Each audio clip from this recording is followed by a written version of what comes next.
میرے دوستو، سرور کونین صلی اللہ علیہ وسلم سے لے کر حضرت حسین رضی اللہ تعالی عنہ تک مکمل سازشیں کرتے رہے.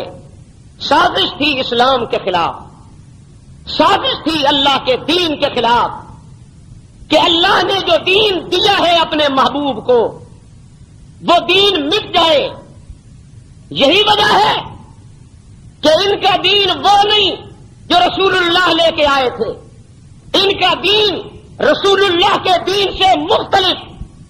دیکھ لیجئے ان کا کلمہ رسول اللہ کے کلمے سے مختلف، ان کی اذان رسول اللہ کی اذان سے مختلف، ان کی نماز رسول اللہ کی نماز سے مختلف، ان کا روزے کا طریقہ ٹائم رسول اللہ کے طریقے سے مختلف، ان کے مناسک حج رسول اللہ کے بتائے ہوئے مناسک حج سے مختلف، ان کا نظام زکات رسول اللہ کے نظام زکات سے مختلف، ان کا قرآن رسول اللہ کے قرآن سے مختلف، ان کی عبادات رسول اللہ کی عبادات سے مختلف.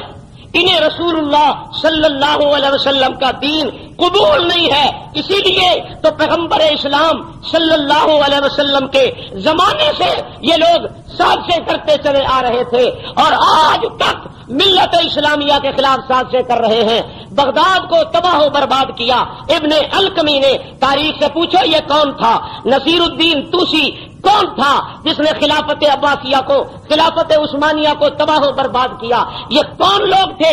تیمور لنگ کون تھا جس نے مسلمانوں کے خون سے ہولی کھیلی تھی؟ یہ کون لوگ تھے؟ حضرت عبدالحمید سلطان عبدالحمید کو ترکی میں اقتدار سے ہٹانے کی سازش کرنے والے کون لوگ تھے؟ نور الدین زنگی کو زخمی کرنے والے کون لوگ تھے؟ جو مسلمانوں کا عظیم فرما روا تھا، بہت بڑا بادشاہ تھا مسلمانوں کا. سلطان ٹیپو کے ساتھ غداری کرنے والے کون لوگ تھے؟ نواب سراج الدولہ کے ساتھ غداری کر کے انگریزوں سے ساز باز کرنے والے کون لوگ تھے؟ یہ سارا ایک ہی طبقہ ہے، ایک ہی فرقہ ہے. اور میرے دوستو، بغداد کی تباہی میں پہلی مرتبہ ہاتھ تھا ابن القمی کا، جس طبقے نے پہلی مرتبہ بغداد کو توڑا ہے، بغداد کو نقصان پہنچایا ہے اور ہلاکو اور چنگیز خان کو بغداد میں بلا کر مسلمانوں کے خون سے ہولی کھیلی ہے. آج 9/11 کے بعد جب بغداد دوبارہ ٹوٹا ہے تو اس دوبارہ ٹوٹنے میں بھی امریکہ کے ساتھ ساز باز کرنے والا یہی طبقہ نظر آتا ہے. اخبارات اٹھا کے دیکھیں آپ کو پتہ چلے گا. میرے دوستو، جہاں ایک طرف ابن سبا کی ذریت نے اسلام کی جڑوں پہ پیشے چلائے ہیں، وہاں علماء صلحاء ہر دور میں اسلام کی عظمتوں کا پھریرا لہرانے کے لیے اپنی جانوں کے نذرانے پیش کرتے رہے. رسول اللہ صلی اللہ علیہ وسلم کو اس راستے میں ستایا گیا، صحابہ کرام کو مصیبتوں کا سامنا کرنا پڑا، تابعین کو اسلام کی راہ میں بہت ساری مشکلات اٹھانا پڑی.